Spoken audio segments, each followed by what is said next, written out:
commend you for a very nicely represented project. It's very clear that a lot of thought has gone into the production of the imagery, of the drawings, and so there's really like no questions as to what you're trying to convey, and that's like already a big milestone at your current place in your sort of academic career, so very commendable.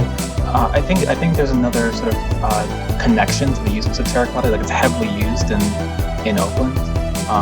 Obviously, given that like Art Deco reference, so I think it's actually a really beautiful material to introduce back into the urban fabric as one that has been, I don't say forgotten, but like it was heavily used, and we started to move away from the use of it, and to then incorporate that material back in a similar format and size that we saw in a lot of historic buildings in Oakland. Right? They often used small format terracotta, and you're using a similar size format, which I find amazing. But then you're adding this additional element of making it operable. I find that to be a really beautiful gesture.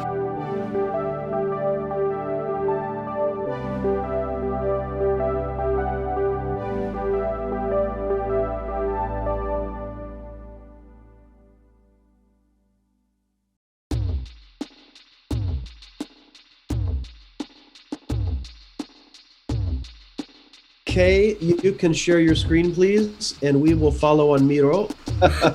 So here's just a quick glance of my model so far.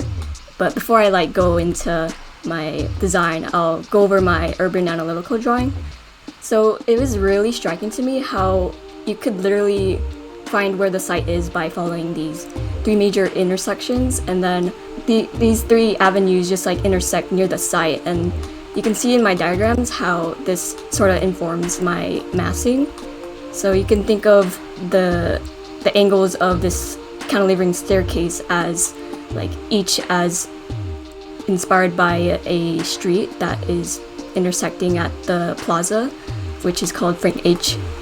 Ogawa Plaza. And then that's how my massing is pretty much formed, and I have the facade just reflected as two different materials. And then over here you can see how I just basically carve out the massing to provide a entrance and then a terrace at the top floor. And then over here the facade looks like this. I wanted to incorporate some sort of operability with the facade as some sort of kinetic system. And then I can go ahead and go over the structure too. I decided to go along with the CLT structure because I really like the calming effect of wood in general. And then over here you can see how light and circulation really just travels through the building, through the skylights at the top, and through the placement of the staircase right against the facade. And then over here in my last diagram, you can see how just everything comes together with the kinetic facade, which is made out of terracotta. And they sort of just rotate depending on the amount of sunlight that is needed for each of the programs inside. Now I could go over some of the presidents that I went over that really inspired me to go with this design.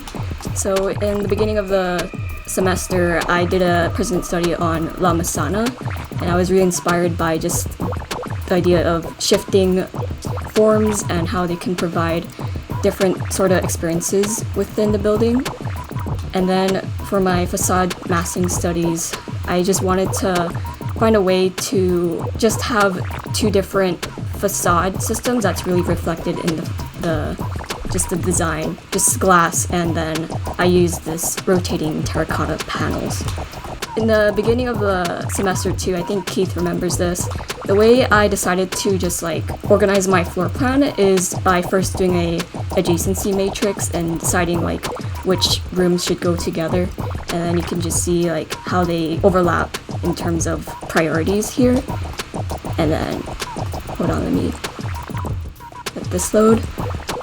Alright, so the main entrance is at the corner here, where the pedestrian sidewalks really just come toward this building here. And you just go over to the street front exhibition. There's also another entryway over here for the bicyclist coming from the Frank H. Ogawa Plaza. And then you you just enter into this large staircase that goes onto the second floor. This is where many of the assembly and meeting spaces are. And then also the second floor is the start to which the staircase, that cantilever, starts. You can see it just, you can go over here and come back up to the third floor, where you sort of just like rotate against this angle so in like a subtle way and meet this huge urban model space, which is like the biggest like important area of the design. And then the workshops are right near the urban model exhibition, and then you could go ahead and go onto another set of staircase onto the fourth floor.